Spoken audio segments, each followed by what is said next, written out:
obviously over the last year, I've kind of learned.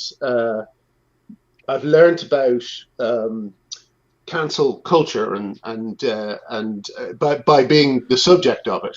Hmm. And I've been kind of wondering whether I ever behaved like that to ideological enemies myself, you know? And I think that it could be an interesting conversation. Hmm. Um, because it's like I think Posey Parker did a thing recently. I mean, I could never agree with the subject of who she was talking about. She was talking about Carl Benjamin, and she said something like, you've got to ask yourself, are some of the ways that you've been misinterpreted similar to the ways others have been misinterpreted, or not even misinterpreted? That's too light. I would say, the way things are taken out of context, screenshots are used, all these things are gathered together to paint up a kind of FBI profile of who you are. And I don't know who said it, but I think it was Richelieu, the French Revolution, who had that quote, but he said something like, "Give me 3 letters and I can destroy any man." Huh, yeah. You know that one? Yeah, And I just five think, tweets. yes, exactly. You don't even, yeah, 5 tweets. 5 tweets should do it. Hello and welcome to the Boyce of Reason podcast. Today's guest is Graham Linehan, who is a very prolific author of comedy TV series out in the UK, among them The IT Crowd. We spoke about a year ago about his activism with regards to trans rights and women's rights and where they overlap and conflict. And then what happened about 3 or 4 weeks ago was that he was the target of the wildly successful hashtag ban Glinner hashtag. And I don't know if that is specifically what sparked this, but he wanted to reach out and have a conversation about the way that he is being treated and how he has treated other people, and kind of speak about how he is reconsidering his role in internet activism. So that's that. Here's Graham. Graham Linehan. Linehan. Linehan. I can't let that stand. Linehan. Pronunciation. What's it? What clan is it from? What does it mean? What's I don't know. Pedigree? My dad said something about Linehan meaning something brown leather jackets, which had something to do with the Irish resistance, I believe. Okay. But I don't know. I doubt that's true. Have you always been a resistor? No, not in Ireland. I wasn't. All that the IRA were as kind of exotic to us as they were to people in the UK when you're in Dublin. They were all I remember my mother saying when we ever went out was, "Don't talk about Northern Ireland," because she felt like the IRA had their ears everywhere, and we were a nice middle class family who didn't agree with the targeting of people. It was at the heart of the Troubles. So luckily that's still turning out to be fine. Is it all shaken out? I'm not on top of it. Who knows what Brexit will do? Because you got who knows? I mean, that's one of the things that's most offensive about Brexit is the lack of concern the British have for people in Northern Ireland. I don't think they know what's going to happen up there, and I don't think they care. So it's it's interesting times for all sorts of reasons. We live in interesting times, don't we, Benjamin? Yeah, we do. We've been blessed or cursed with that. Yeah. The Chinese thing. The latest thing is the Chinese dropping dead on street corners. That's interesting. The coronavirus. Yeah.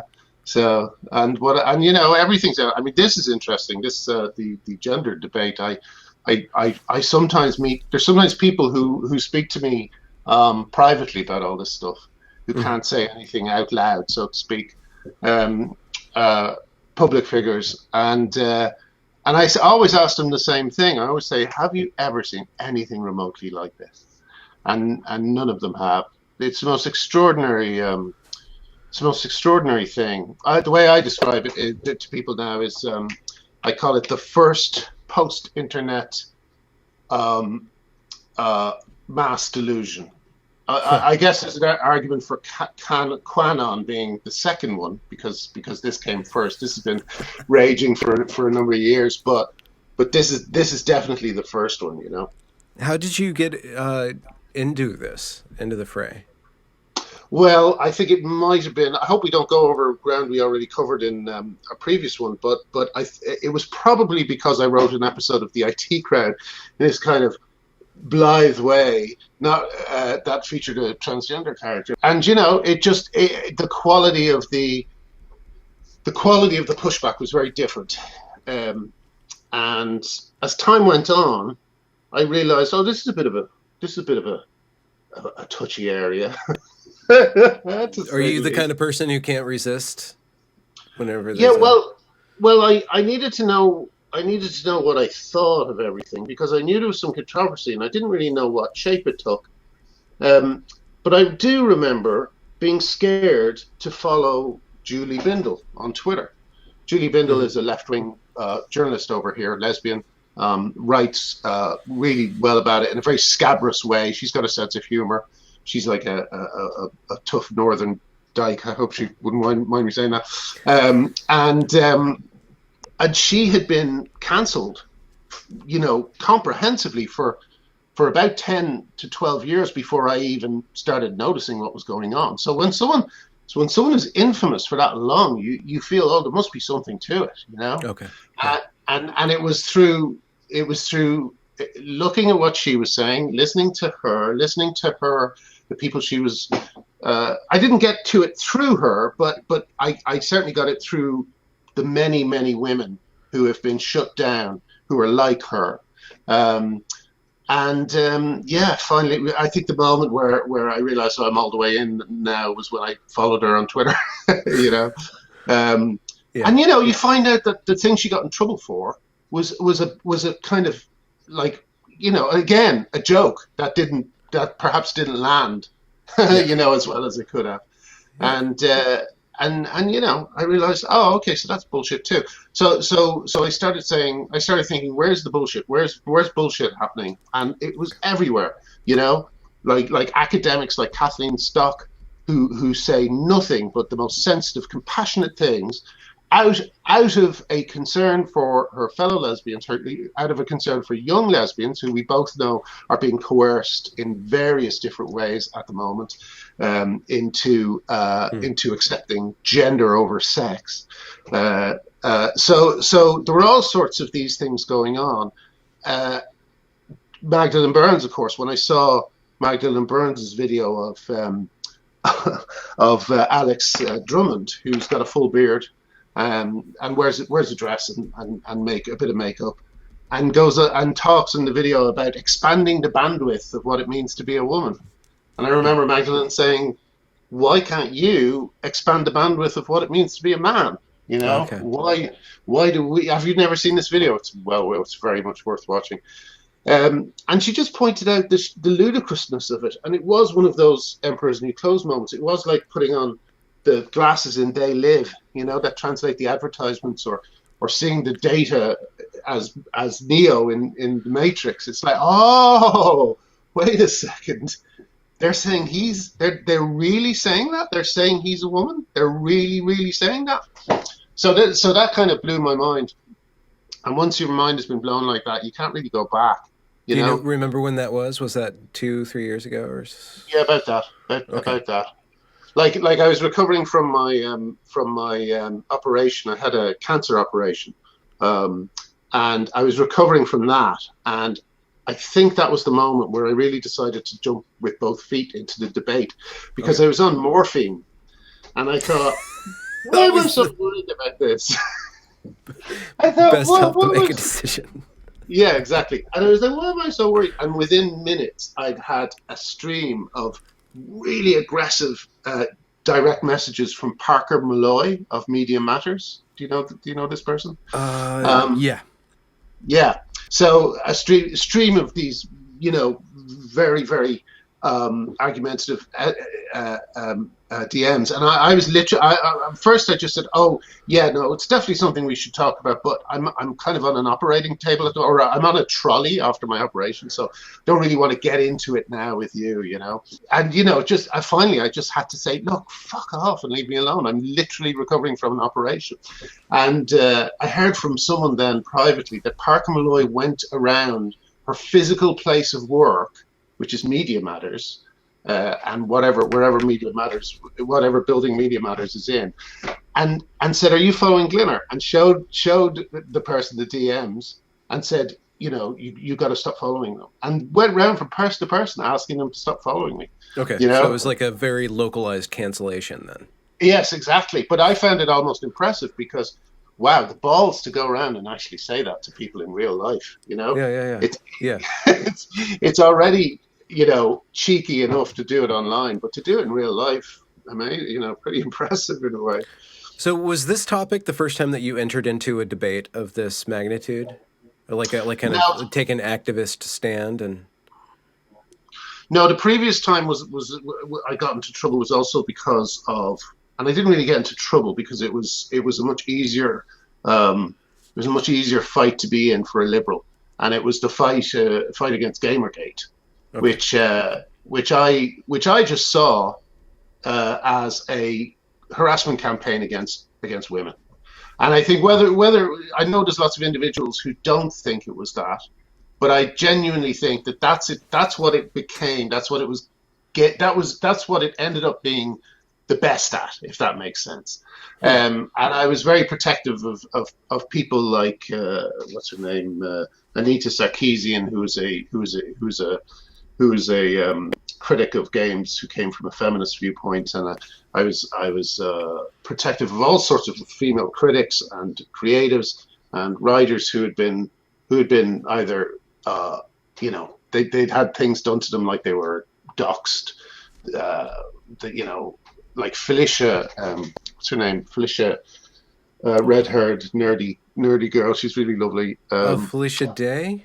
Felicia Day, yes. Felicia Day, she was doxxed by them, and and that's when swatting took off as a bit of a thing, and yeah, I mean, like, I feel like I'm beginning to wonder now whether during that time whether my knee-jerk reaction to every aspect of Gamergate was helpful or right or was a way, or whether I just did to others what people are now doing to me, which is a refusal to engage. That's a big thing.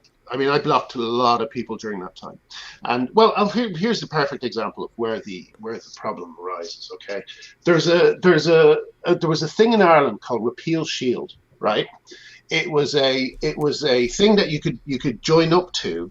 I think it was like a block tool, and I think there was one for Facebook and one for Twitter. I could be wrong. I might need to do a bit of research on that. But anyway, it was called Repeal Shield, and it was designed to protect people who were in favour of repealing the Eighth Amendment, which was the amendment that prevented abortion in Ireland, from being trolled by American MAGA types and by Irish MAGA types. I remember there was one guy who handed out Nazi party flags to these girls who were marching for, but it was a specific design, so they didn't know, so they were waving them, and it was presented as these idiots, and all that sort of stuff. So I was very again protective of all those people, and Repeal Shield, although that struck me as a great idea, because it didn't want the people who were campaigning for what I see as a better Ireland being bullied and having horrible memes sent to them and all that sort of stuff. So I was all for it. But I could be wrong, but I'm pretty sure they put feminists on Repeal Shield as well.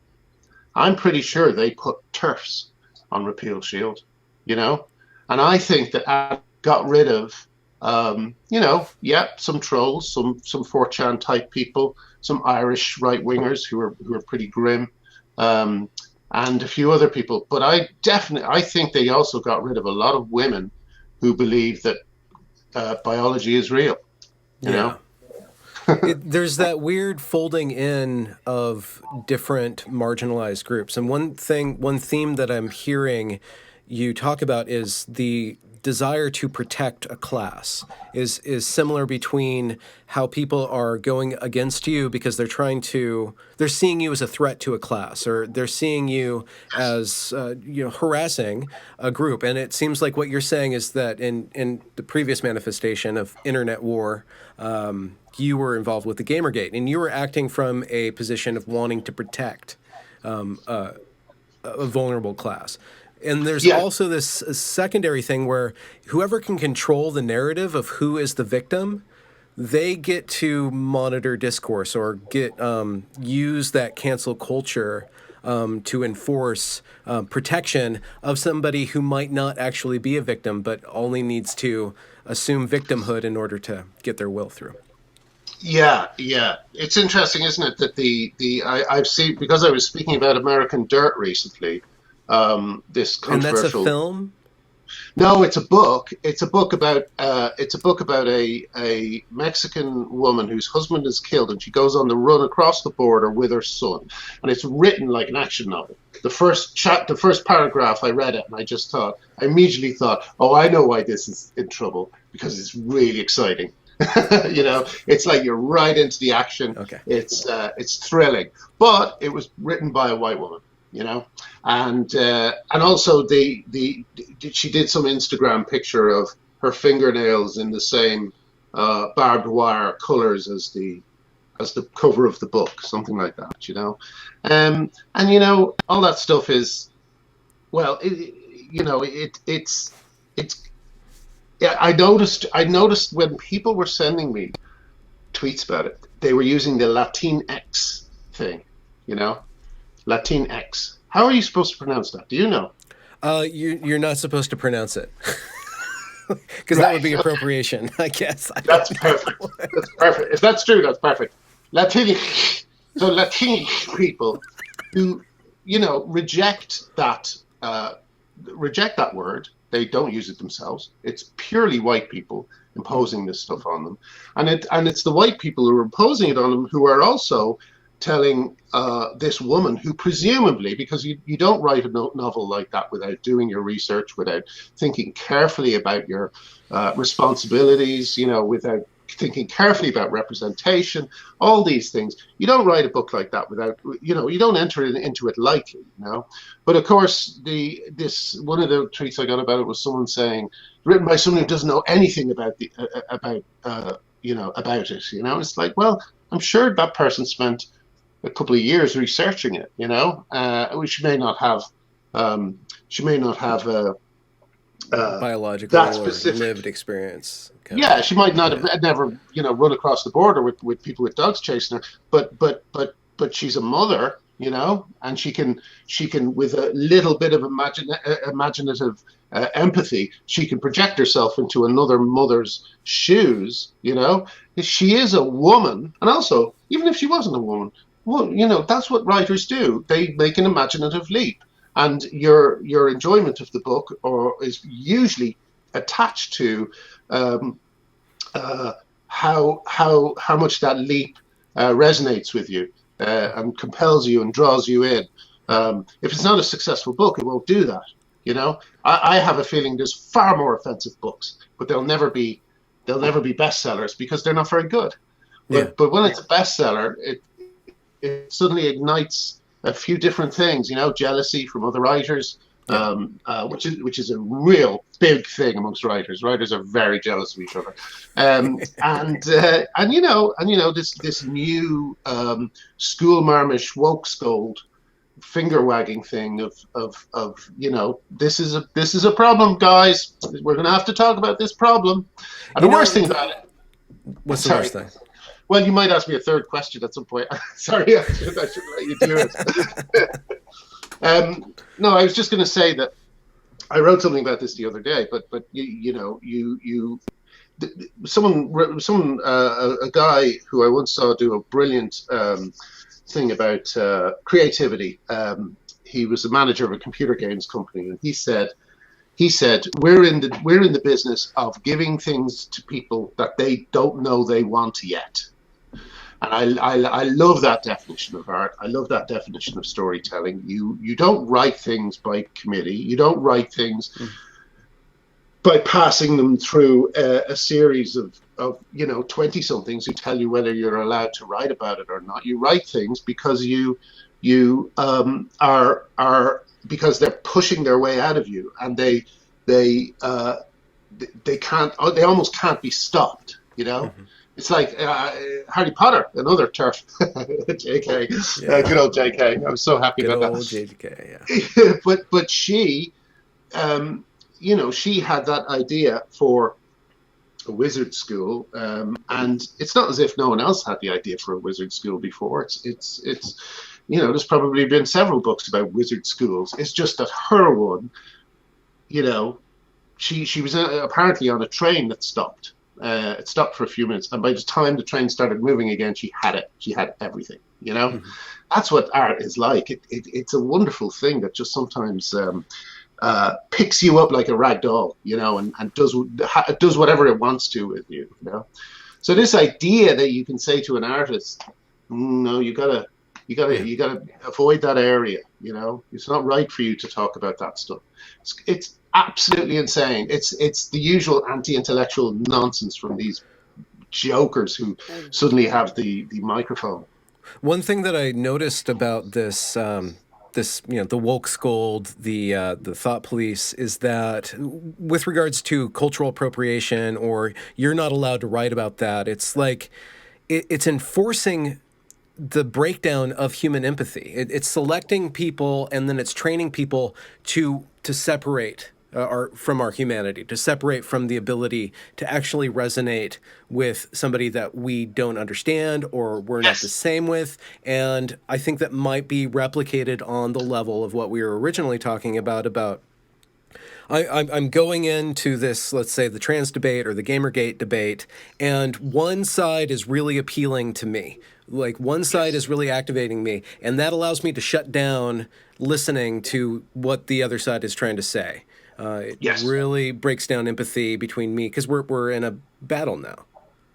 Yes, and I think that might be what I did during Gamergate. I think I might have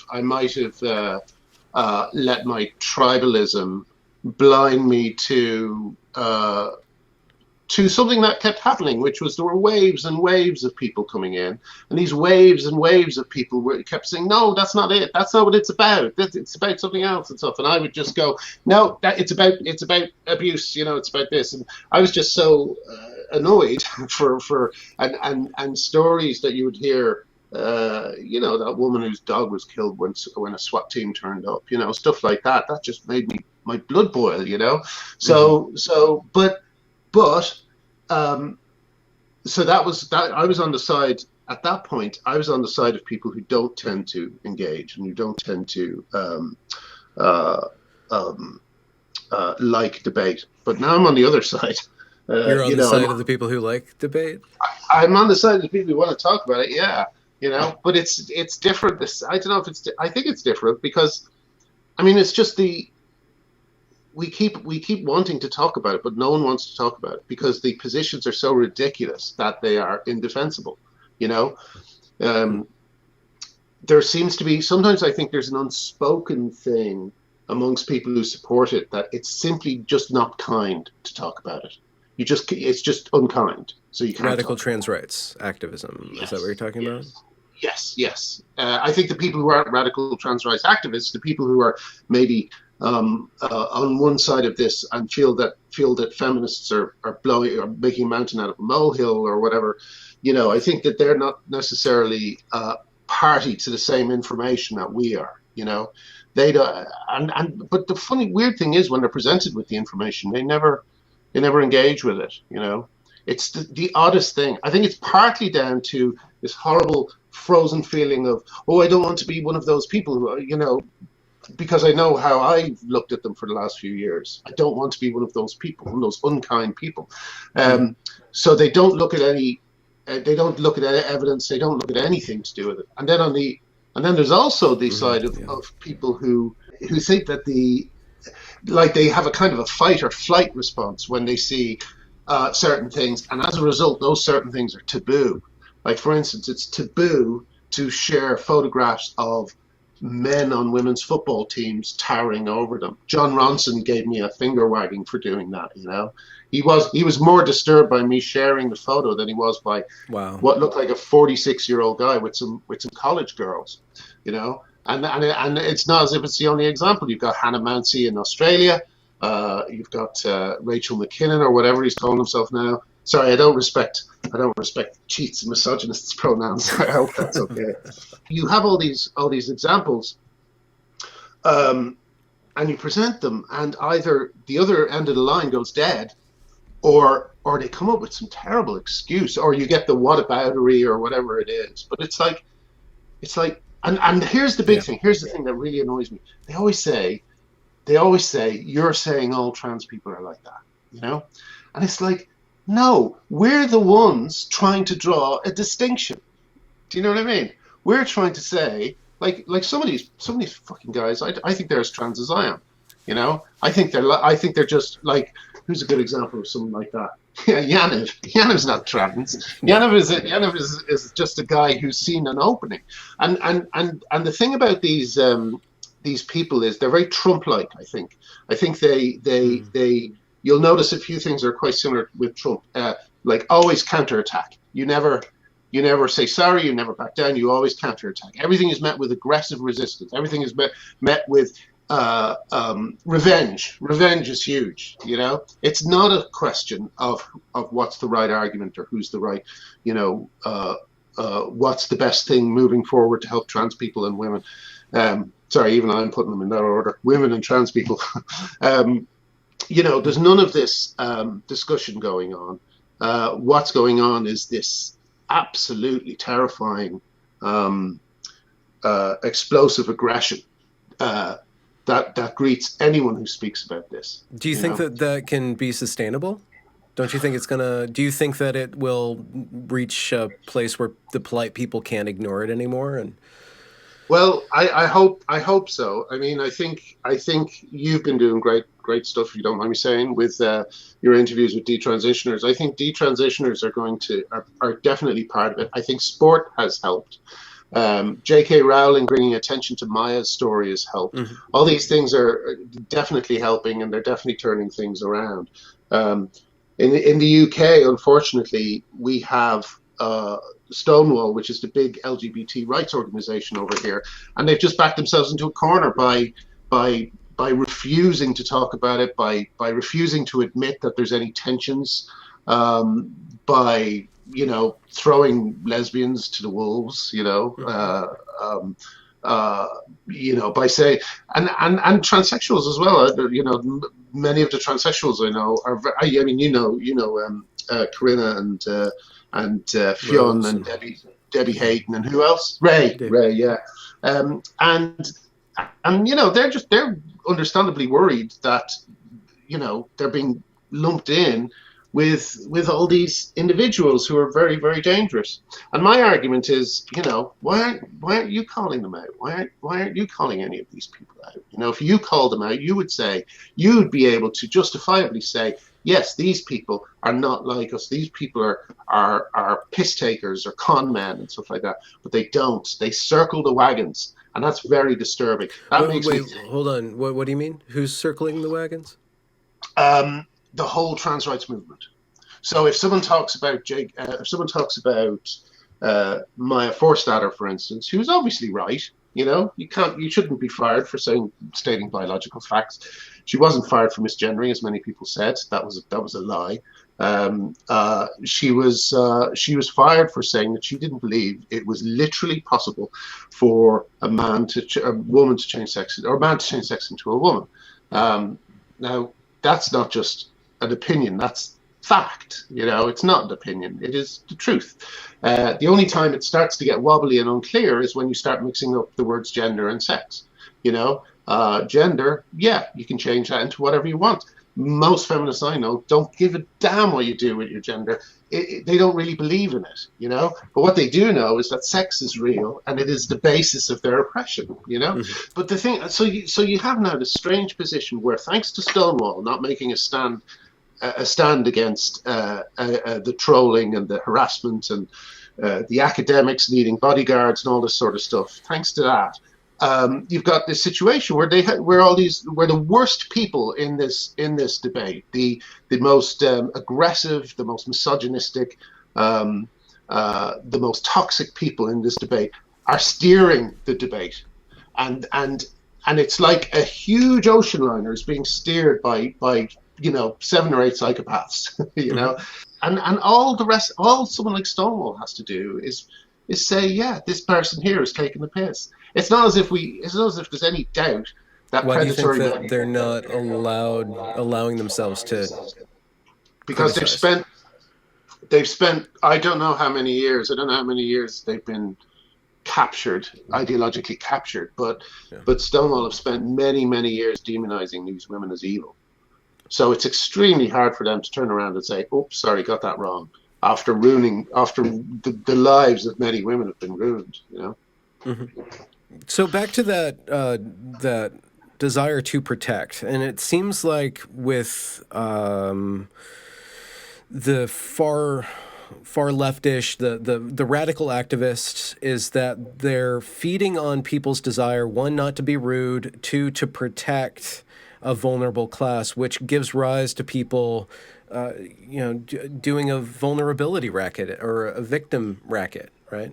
Yeah, there's one guy over here who is, I think he describes himself as non-binary, and he sprays. He's got a bald head. He sprays his face with white makeup and then puts kind of colored glitter on it, right? And he's asking people for taxi money because people make fun of him.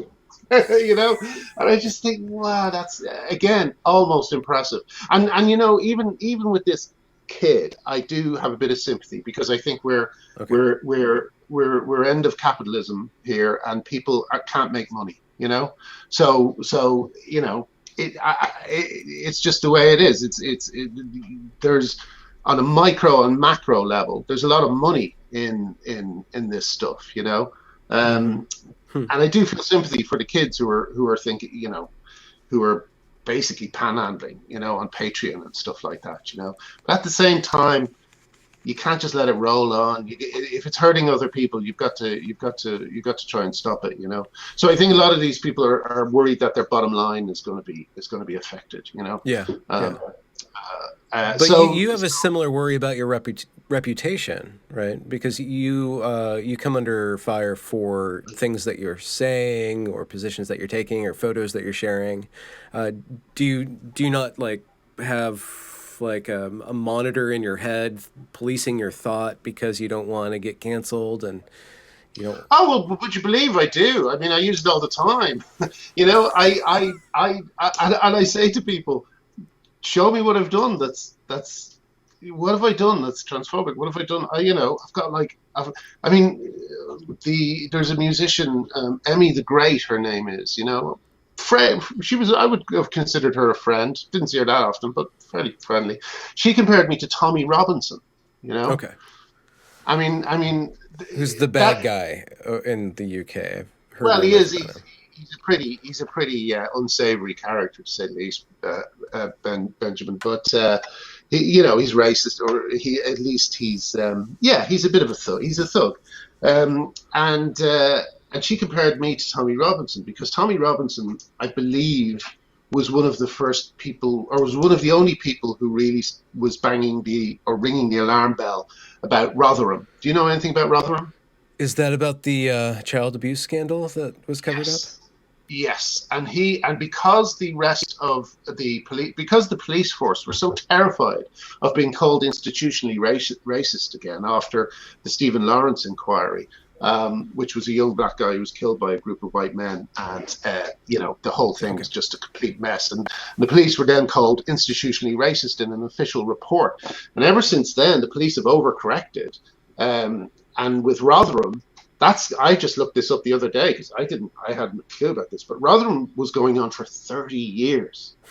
For 30 years, these kids were being ferried from their care home to be abused, drugged and abused, and then brought back. 30 years, and no one, and it was an open secret. It was an open secret, and basically, I think Robinson was one of the ones who was shouting about it. Now it's just one of these stopped clock things. Robinson happens to be a racist, but he was right about Rotherham. My stance has been pointing out the implications of gender ideology as it plays out with certain predatory or misogynistic or dishonest people, and there's like a swathe of examples. Like, I don't know if you remember the GameStop guy. Do you remember the GameStop guy? It's ma'am, Yeah. Again, if you see that montage, I think the instinct of most people is a fight or flight response. I think they see it and they think, turn that off. I think they've been trained to not look at things like that because of this taboo that's grown up around sharing photographs. Okay.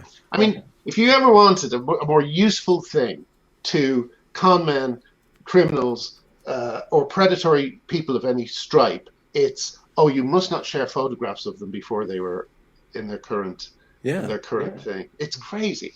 It's just the same way that misgendering has become taboo. Again, an absolute gift for con men. Mm-hmm. So I think those people are the ones who are making the heat around this conversation so hot. I think they have access to the controls, to the temperature controls, and they're the ones jamming it on all the way up. Mm-hmm. And we were talking about your self-reflection on behavior that you had in previous issues and how you're now rethinking. What are you rethinking? Is it like how you go about defending somebody, how you go about engaging with an issue? Well, I think I now realize that one's experience of life, if you're one of those unfortunate enough to be very online like me, your experience of life is going to be shaped by who you're following, who you're listening to. Do you know what I mean? You're it's really weird, but you're going to be. There's a subtle thing maybe, but you're going to be rude to someone who's not following you. They're not following you. What's wrong with them? So you might be just a little bit rude to them, or there's all sorts of little subtleties to it. I mean, I used to think that Twitter was. I wasn't a techno utopian, but I did think, and I still think, that this is the most extraordinary thing that's happened to the human race. Right? It's like we've all become part of a huge nervous system, and I thought that's going to change the world for the better. One of the things I heard is that the technology for Twitter, it also, another company had it, but the other company called it something like early warning disaster awareness program. Yeah. That didn't catch on. No. Twitter did. Yeah. And that's what it is. It's like this extraordinary thing where we are all connected, but at the same time, psychoses can infest the neural network. And what are our preventative measures against a psychosis? It would be argument or resistance. Yeah. Yes, exactly. And I think that the gender ideology in its current form, and not trans people or gender binary, non-binary people or whatever it happens to be. I think that gender ideology, which is kind of a big melange between 14-year-olds on Tumblr who are telling each other that they're spirit gender or whatever, and unreadable American academics, I'm afraid. I think those two things together have created what I think is the first post-internet mass delusion. I think QAnon is the second, if that's how you pronounce QAnon. But the gender thing was the first. I think it's like a number of forces have coalesced together, a lot of very, very well-meaning people, but a lot of these bad people who are steering the conversation as well, a minority of those bad people who are steering the conversation, a lot of people who are just acting in a very tribal way, like I used to, when I was involved in earlier things like this, and all together, it's like this impenetrable ring that has been so hard to break through. I, in my naivety, thought that once you show people what's going on, eventually they'll see. Eventually they'll see that things like Always, which is a sanitary pad company over here, losing the female symbol from their packaging. A period poverty charity calling women bleeders and uterus havers and menstruators. All these things. I just thought, and my favorite recent one, which is that guy who took a place that had gone to women for 100 years on the New York Democratic ticket. Did you see this? What happened? Well, the rule used to be that one man and one woman would be elected. It was a way of making sure that women were elected, to this. It was New York Democrats. And they changed it to one man or one gender, something like that. Male gender. Yeah. And so this guy, this obnoxious, guy in his early 20s wearing a dress, and he's got what looks like a little erection as he's doing this talk. It couldn't be more perfect. He took a place from a woman that has gone to a woman for 100 years, and now, because they've got a gender variant person in that other role, they don't think they need to do the thing anymore. They think they've done it. So the photograph that was circulating was this old white dude and this young white dude. Yeah. And sure enough as well, he in another tweet, he talks about true scum, which is you know what that is. Maybe transsexuals. Yeah, it's like transsexuals. It's like transsexuals who are understandably worried about their position being undermined by all these chancers. They call them true scum. It's crazy. Anyway, what do you think about the role of comedy in breaking down the illusion, like Gervais does and Chappelle did? What do you think? Is that possible? Is that the road?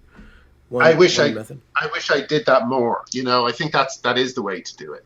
I think you have to just use comedy to do it. But why? Why do you think that would be more effective? Does that allow people to start to step outside of the polite bubble that they're forced into? Yeah, I think so. And also just something about comedy that it can, and also it's just good to turn your obsessions into art. I mean, but I do often say to my wife, you don't understand. I have material for the rest of my life, because this has been the most extraordinary on the job training.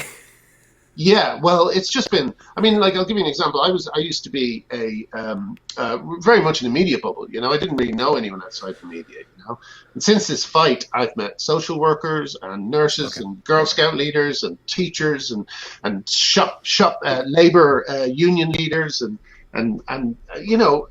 conservatives as well. Many conservatives who I never would have spoken to beforehand. Mm-hmm. And it's been extremely healthy for a writer to have that experience, whether anyone will ever employ me to actually write something down again is a different question. But in the meantime, I'm storing up all these incredible characters, Yeah. When you were involved in Gamergate, this was before you said that you were in a media bubble. Were you coming into the Gamergate thing from a media perspective then? No, I was very online. I was very interested in these types of things, and I was very curious about how. Okay.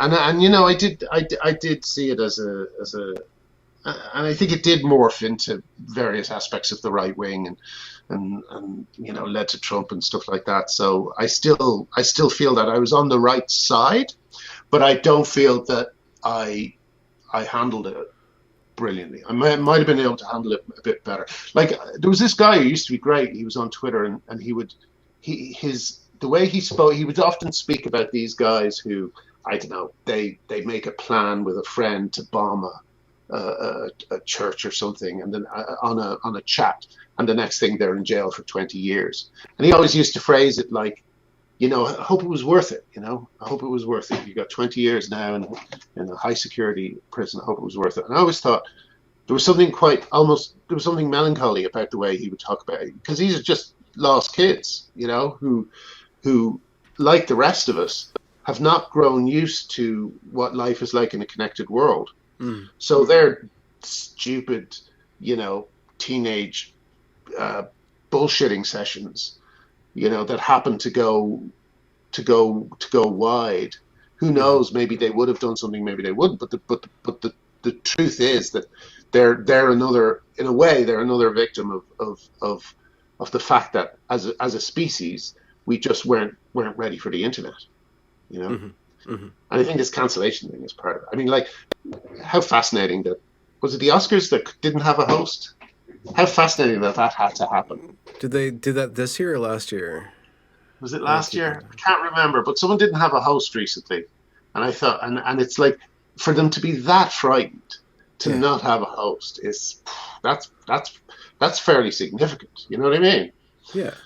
Well, they kind of did it to themselves because they self-select, and this is what happened with Evergreen, which is what I'm trying to explore, and then now it's kind of happening on the level of the state government in Washington here. It's that there's certain ideologies that start to police discourse broadly, but specifically criticism, and you eventually get people in charge that are going around policing what you can and can't say, but the institution as a whole becomes very fragile because it can't even handle self-critique. It can't handle any sort of critique because it's defined any sort of, pressure or question as an assault. And what does that do to comedy? So back again to media and to comedy, and how does comedy come through and smash down this fragility? Well, I mean, it might sound like hyperbole, but when I watch Chappelle, I feel free in a way that I don't feel whenever I watch anything else on television anymore.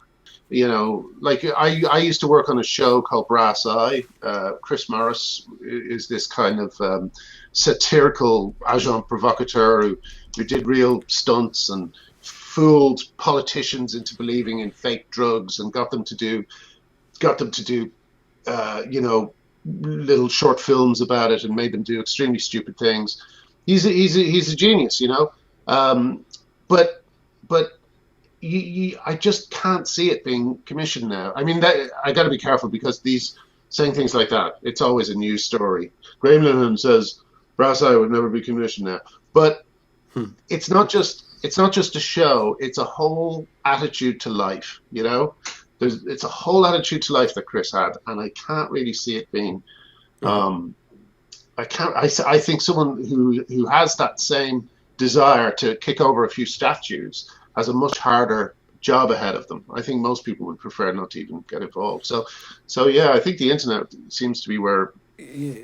Ironically, as far as I know, and how I engaged or followed Gamergate was that there were people that were making very explicit claims that media is being taken over by these woke scolds. Media is being monitored. Our entertainment is now being subject to this thought police, and we're gonna stand against this. And then, of course, the media started to go against them by painting them as these trolls. And I'm sure that it's online, so anybody can assume any identity. So but if to Steelman Gamergate, they were forecasting exactly what you're saying, like where media is now no longer free. It's serving this subsidiary political purpose now instead of allowing us to engage. Yeah, and I would argue that how could I not say that there's merit in that argument? Do you know what I mean?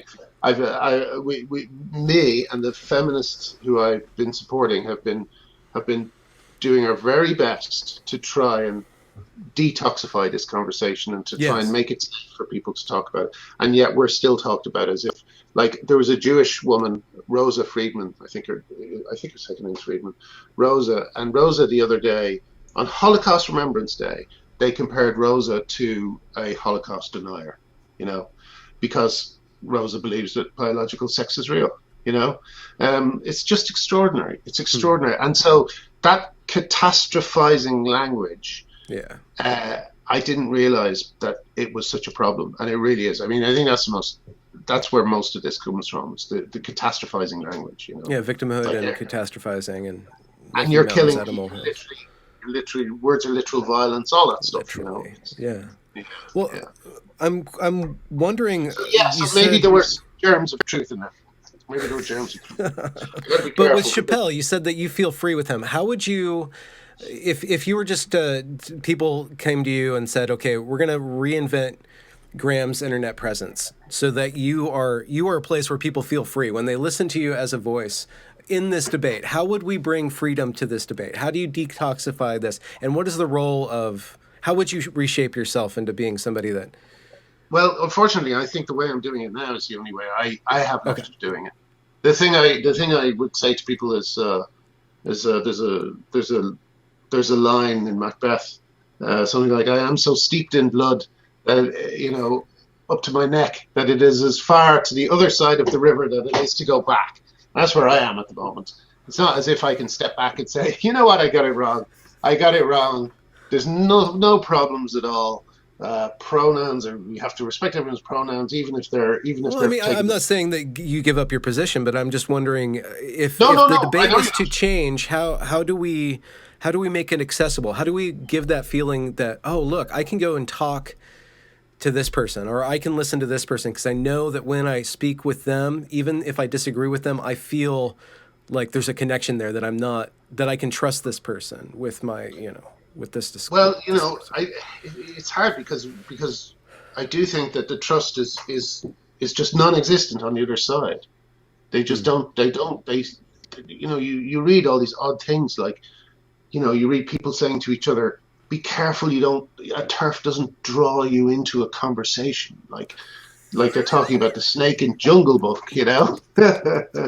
You know what I mean? It's really disturbing the way it's done. Yeah. But on our side is the one that keeps saying, can we bring down the heat of the debate? Can we talk? Can we be polite? Can we rethink certain things that we think are problematic? Yeah. Like, you know, we wrote a letter to Stonewall that's now signed by, I think, around 10,000 people, saying, can we just try and sort this debate? You know, can we try and move forward in this debate rather than being at this horribly damaging stalemate for eternity?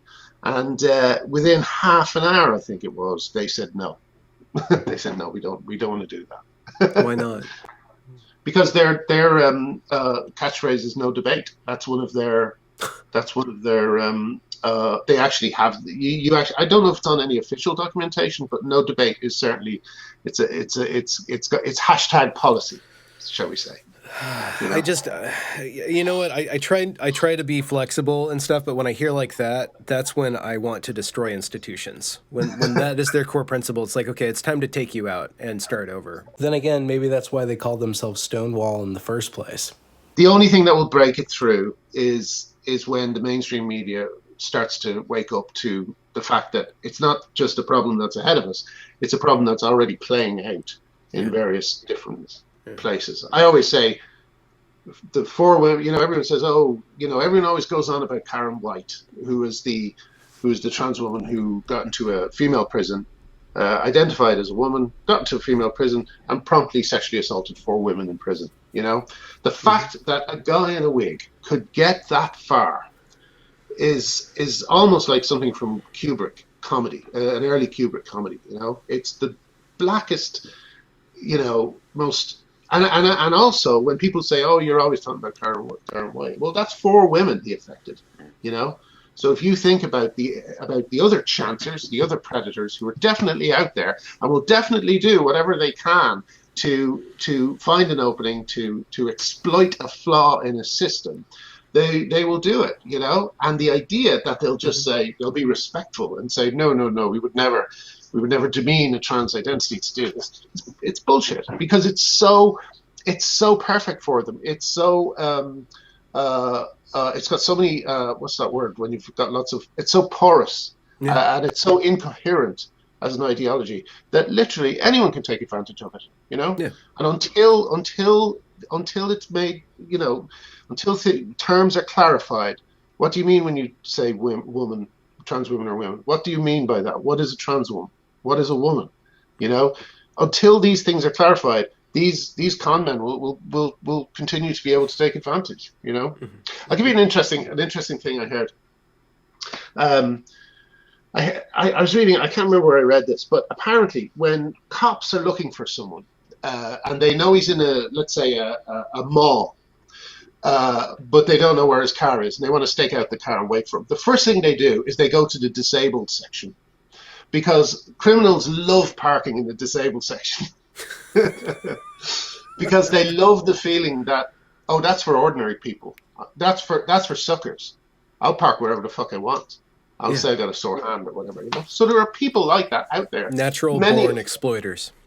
Yes, natural born exploiters, and prison is full of them. And men, and you know, when you think in the UK, the female prison the male prison population is 80,000, right? The female prison population is 3,000. You know, so if there's 1,500 prisoners, male prisoners who are identifying as women, that's going to increase the female prison population by 50%. Yeah. You know, and these are women who have been abused. These are women who are there, you know, for usually because of abusive men. I wonder if it's cheaper for them to jail women than men, so the administrators are like, well, it works out better for us. Gosh, you never know, you know. You never know. I mean, why else would it have got this far? It's insane that it's getting this far. Yeah. You know? Well, it's everything that the far-right conservative would have argued about and then called slippery slope argument, you know, 10 years ago. It's like it all of a sudden it went nuclear or critical all the way to the... And liberals, rather than stepping back and saying, well, we're being made to look quite stupid here, maybe we should get a grasp of reality and engage with all this stuff, are just letting it go on. And as I often say to people, like I think that this fight that I'm in is the second most important fight at the moment. Personally, I think the first most important fight is climate change. I think climate change is a real problem, and the only way we're going to solve it is if we all work together, right? But I feel totally helpless when it comes to climate change. I don't think I'll change a thing. But with this, I think there's a chance I might be able to break through to people who otherwise wouldn't be listening, you know, and there's a chance that we might be able to show some of the inconsistencies and some of the dangers that are coming up, and you know what the stakes are, you know. Puberty blockers been given, like, my life is so weird. Last night, Tatum O'Neill wrote to me saying something. She said something like this tweet exists because trans people are vilified for taking puberty blockers. And I wrote back and I said, they're not being vilified. We're worried about them. You know, we're worried about them. There's been studies that say that they don't affect suicidal ideation, or that they make them worse. You know, we know that it does dangerous things to bone density. And now that lots of detransitioners are coming out, we're finding out what that effect has on, you know, women having to get hysterectomies, you know, stuff like this. It's insane. And it, you know, it's something that I felt, you know, I just can't ignore it. When people tell me to stop talking about it, it's like, how can you stop talking about something when you know someone is going to get hurt? How do you stop talking about something when you know children are going to render themselves ill because of this? You know, so yeah. Anyway, I don't even know that you know, climate change is number one, but it seems like the trans issue is a human-sized issue. And one of the reasons that I did end up swerving into this was because I felt like I could really engage with a lot of different aspects to it, whereas the topic that I was, foisted into, which is American race relations, it was just too big. It's monumentally huge. There's no way for me to do any sort of meaningful work on this at this point in my life because there's so much trauma. There's just so much trauma. I could never solve that. But with the transition thing, I can talk to all these individuals with incredibly detailed experiences, and then scientists, and there's a lot more moving parts. But at the same time, it's something that I feel like I could learn about as I go through it. And it's relatively recent as well. It doesn't have the history of it doesn't have the history. America's history kind of weighing down on. It's very strange, by the way, over here because we often get into me and my turfy friends. We often get into arguments with Americans, and I remember there was a very funny one that showed how American centric all their arguments are. Because I think it was Jane Clare Jones, who's an academic over here, who's a very smart woman, and she says she was speaking to someone, and they said, and they were talking about colonialism, but that colonialism enforced the binary. This is the idea floating about over in some pockets over there at the moment. It's a colonialist. Or there was no sex before the Enlightenment. Exactly, something like that. Like one of those. And Jane Clare Jones said, "Well, which colonialism? Which colonialism? And the response is always kind of." Colonialism, because there's only one colonialism, which is American colonialism, and it's like I don't know, it's so all these kind of rote answers that really display, I have to say, the privilege of a lot of people engaging in this conversation. Yeah, I think to push that idea a little bit further about the human-sized problem, I think that one of the things is, in order to engage with this and in order to open it up for more people to engage, is to make it a human-sized narrative. And there's a lot of ways to make like the narrative that you're engaging with, a debate or an argument or a cause, so big or so universal that you can completely deny the humanity of people who are standing in your way or that you perceive standing in your way. So if you make the story about, and this is kind of like my grift or my tact, is like, we will interview actual people and we're going to do it in a very slow way. I mean, even you, and you're not the first person to say, could you cut these things up into little tiny bits, just like make it relevant so people can actually watch it. But part of my tact is like, no, we're going to, at this point in time, talk to people so that the viewer sees this is an actual person who went through all these different steps and considered the whole thing going through it. I was now looking back and considering it. That makes the problem human-sized, even though it makes it bigger than a soundbite. Yeah, although I know that anyone, or a hashtag. This conversation may end up being reduced to one phrase that I said and used to destroy me, but wait, are you beyond being destroyed at this point? Are you not? Yeah, they probably can't do any more to me, so this is a serious question. Do you think that you could take any more damage? Oh yeah, they can always find something to get you on. The thing I've warned people about is that the harassment, I always say to people, the harassment you receive is scalable. It will be, if you're, if you work for a college, they'll get in touch with your college. They'll find out who the right person is to speak to about getting you fired. And if you're J.K. Rowling, they'll try and get Glad to have a private meeting with you. That was insane.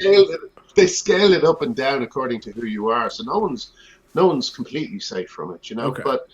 But I'm at the stage now where I just feel, well, they've kind of done they've done everything to me once. So really all that will happen is the same thing. Things with rewording will come around again. And hopefully I'll be better able to deal with it, when it happens again. I'm trying to think of an example. Well, I believe last year when we originally spoke, you're like, oh, hold on, there's a bunch of stuff going on. I'll speak to you in 2 weeks, but... There's a bunch of what going on? Well, you were under assault on the media, so you delayed our talk for a couple weeks. But I mean, how many times has that happened over the last year? Like how many times were you canceled in 2019? Yeah, yeah. Well, it just kind of happens. It doesn't really. I've been blocked by so many people now. I've lost something like 300,000 followers, and I'm blocked by half the internet. The thing I find most amusing about that is some of the people I used to follow were, real kind of left-wing gunslingers online. They were all kind of, they're all kind of uh, uh, delete your account, bitch, that type of thing. And they often had a kind of nihilistic humor that I quite liked. But now I realize, oh, they're just because some of them have blocked me.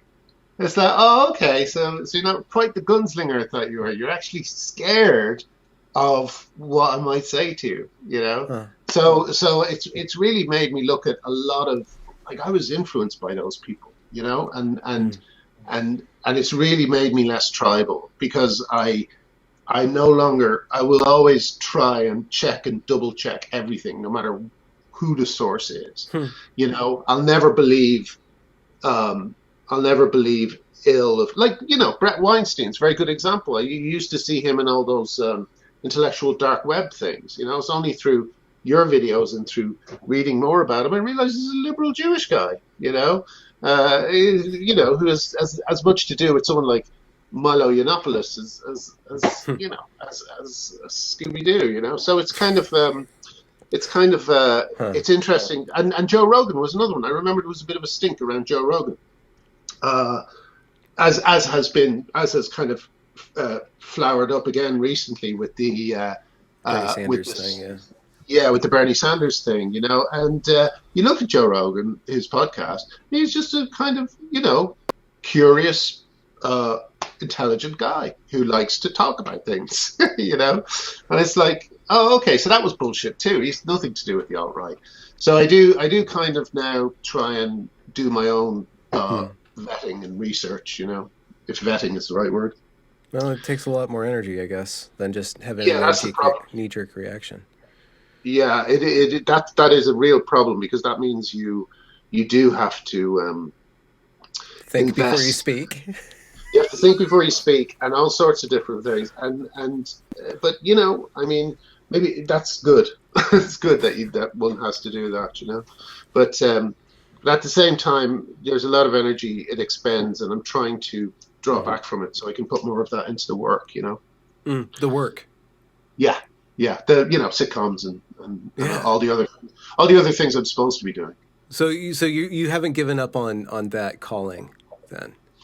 No, although there's different things going on there. I mean, basically, it's harder to make a living now with sitcoms, and writing comedy is a bit of a young man's game, especially studio sitcoms that I do when they're in front of an audience, because it's so exhausting. You rehearse them all week, and then you get them Okay. in front of an audience on Fridays, and you've got one 3 hour shot to get everything right, Oh and wow. that is really nerve wracking. Yeah, so I think what I might do is I might try and help younger writers get cancelled.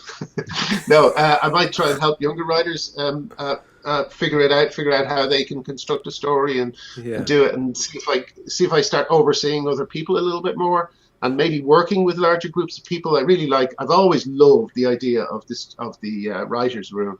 I just think, oh my God, to be able to go into a room with a lot of funny people and work with them, it just sounds like heaven. Although the more I find out about it, I realize it's actually really hard.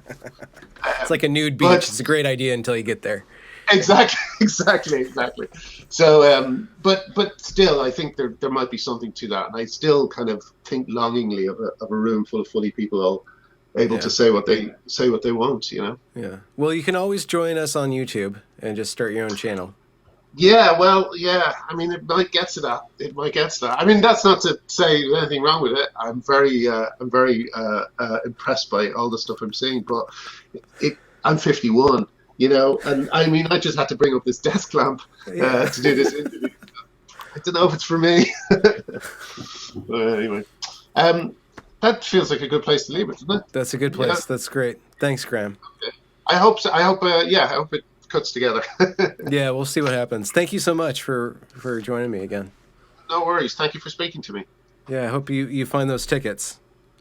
Yes, yes. My Chemical Romance. Not for me, I have to add. That's, All righty. All See right, you Captain. soon. Have a good night. Cheers. Congratulations for reaching the end of the podcast. If you enjoyed this product, consider donating to this channel via paypal.me/Benjamin Boyce or joining me on Patreon. Also follow me on Twitter at Benjamin A. Boyce. Have a good night.